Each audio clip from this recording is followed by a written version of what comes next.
Para isso, a gente recebe o especialista em geopolítica israelense, o Gabriel Paciornik, a quem eu agradeço demais pela participação. Gabriel, seja muito bem-vindo aqui à Jovem Pan News. Muito obrigado. Perfeito. Rafael, para começar, queria pedir o seu panorama sobre essa situação, como avaliou esse ataque do Hamas, um ataque que muitos entenderam como surpreendente, e o que pode explicar essa ação neste momento. Vários outros colegas, inclusive especialistas, professores, entendem que foi um erro de monitoramento por parte das forças de inteligência de Israel. Você também classifica como um erro? Queria abrir essa entrevista pedindo justamente esse esclarecimento seu, por favor. Em primeiro lugar, a gente não sabe o que aconteceu. Essas coisas, as informações ainda não estão disponíveis.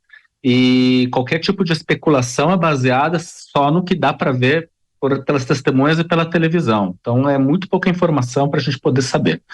Em segundo lugar, pode ser que seja um problema de avaliação, pode ser um problema de informação, pode ser um problema de reação, seja uma série de dimensões aqui que a gente não sabe onde que a coisa falhou.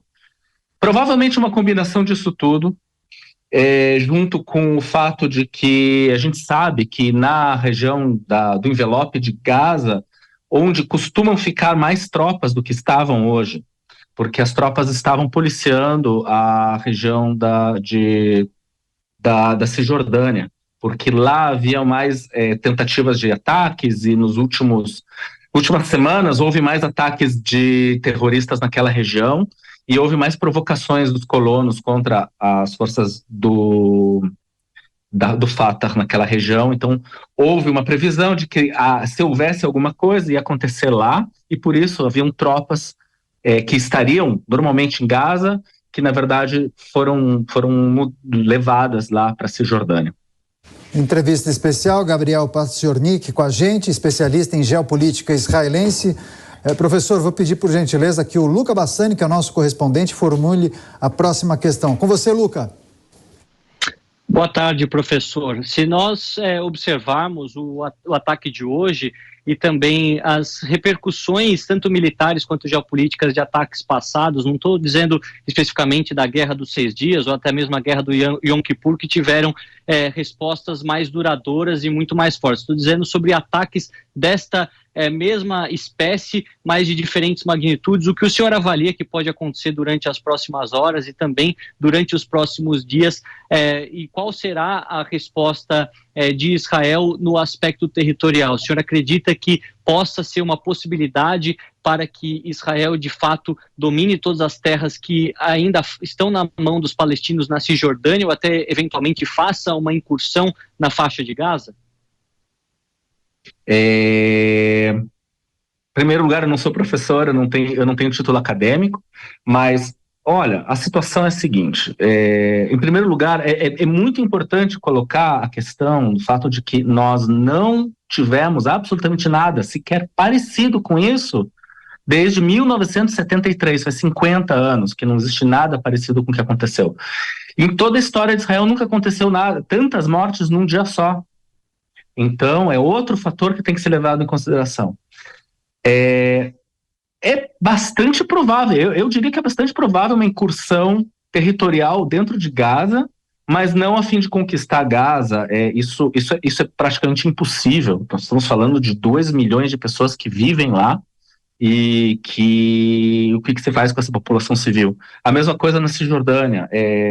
Toda a estratégia dos últimos governos de Israel, não importa, mesmo que eles sejam de extrema direita, incursões pequenas e tentativas de anexação muito pequenas de uma cidade aqui, outra cidade lá. Nunca houve, desde 67, nenhuma entrada de grande monta de tropas para conquistar território, mesmo porque isso não iria resolver absolutamente nada. Isso não iria trazer mais segurança, provavelmente o contrário, ia escalonar ainda mais os movimentos.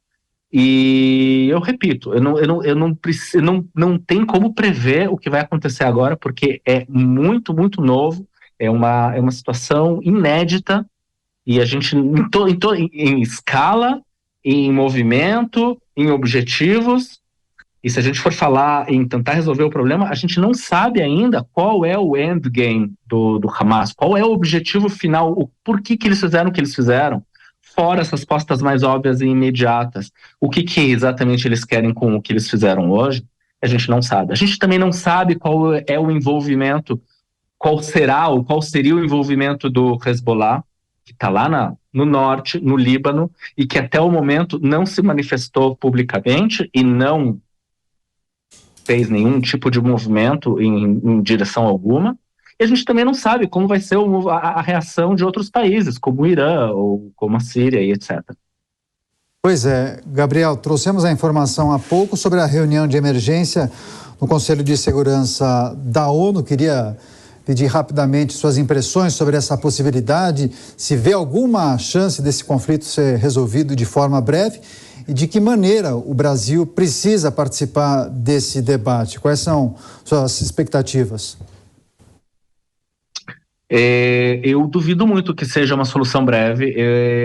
Eu imagino que nós estamos falando aqui de algumas semanas de guerra, de batalha em solo e ar, e talvez alguns meses de negociações forçadas, algum tipo de negociação sob fogo. Não estou vendo nada muito rápido aqui não, mesmo porque nós estamos falando de civis que foram raptados e que foram levados para Gaza. Isso também é inédito, a gente não viu uma situação sequer parecida com essa nunca, e eu imagino que o governo vai agir de forma muito forte.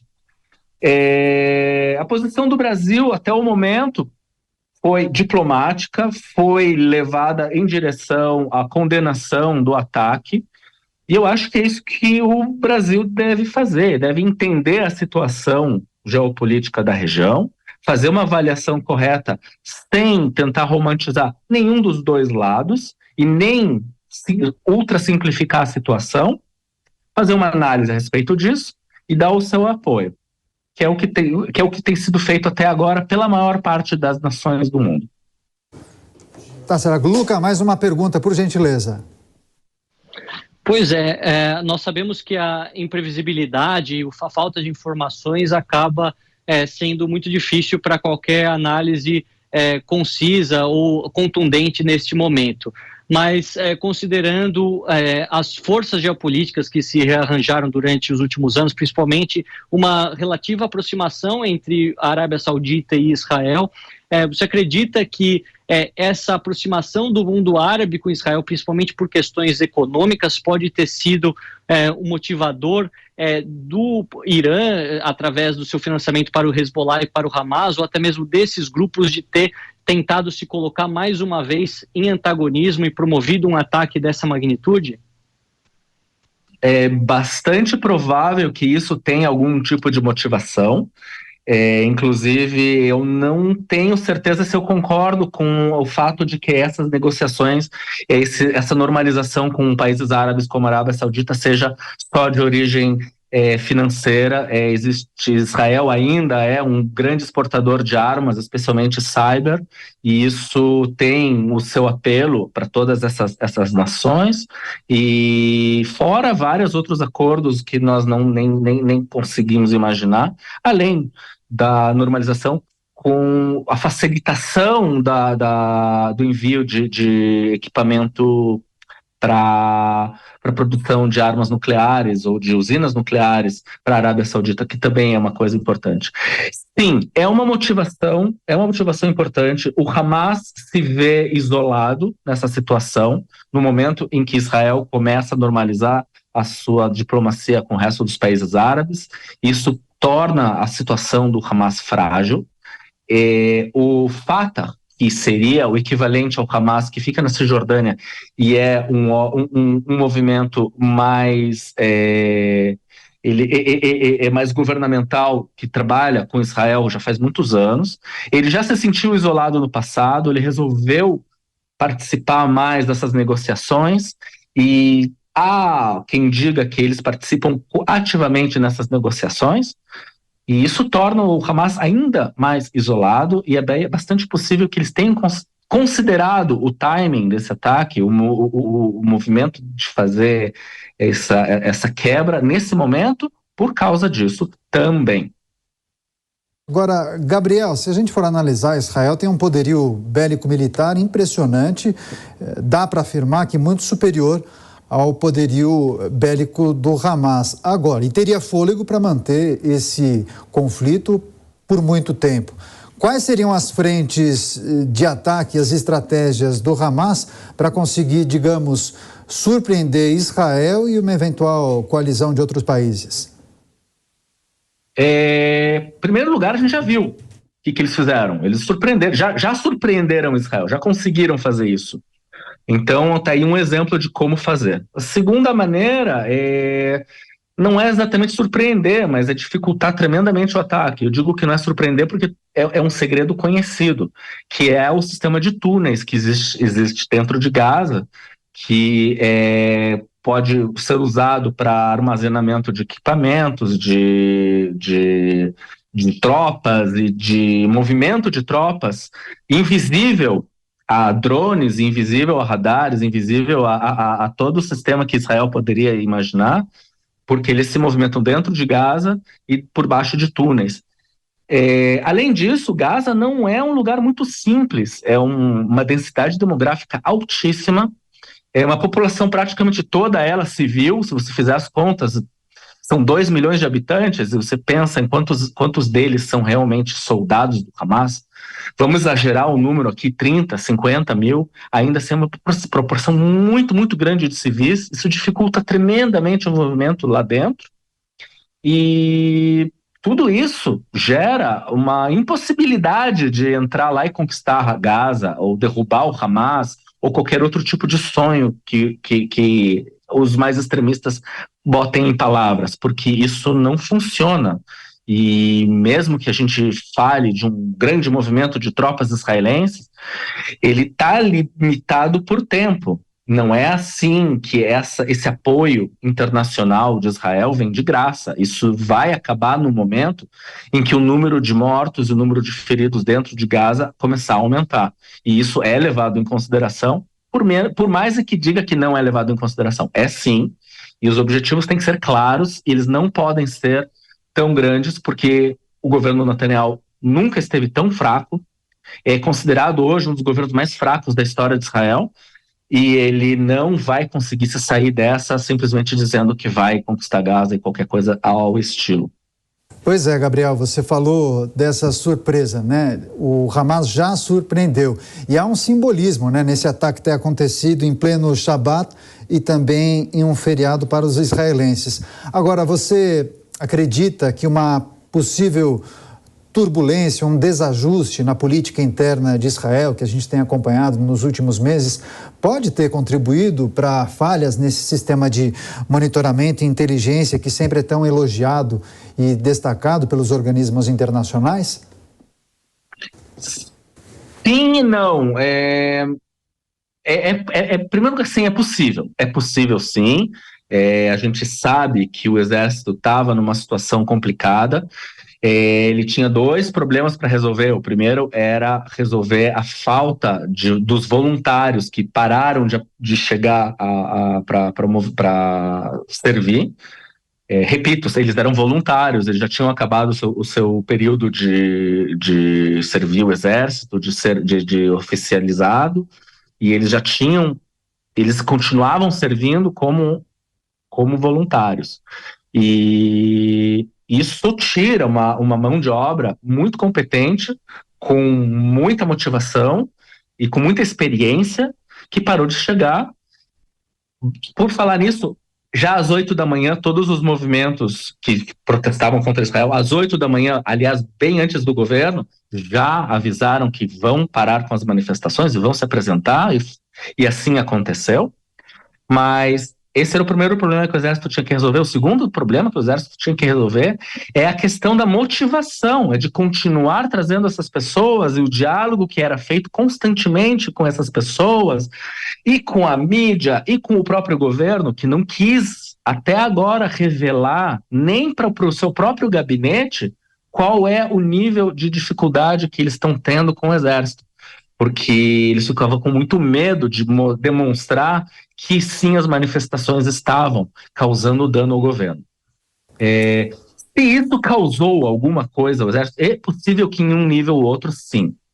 Mas nós estamos falando aqui de um nível de inteligência que é acima e bem além de qualquer tipo de desfalque que o exército possa ter tido.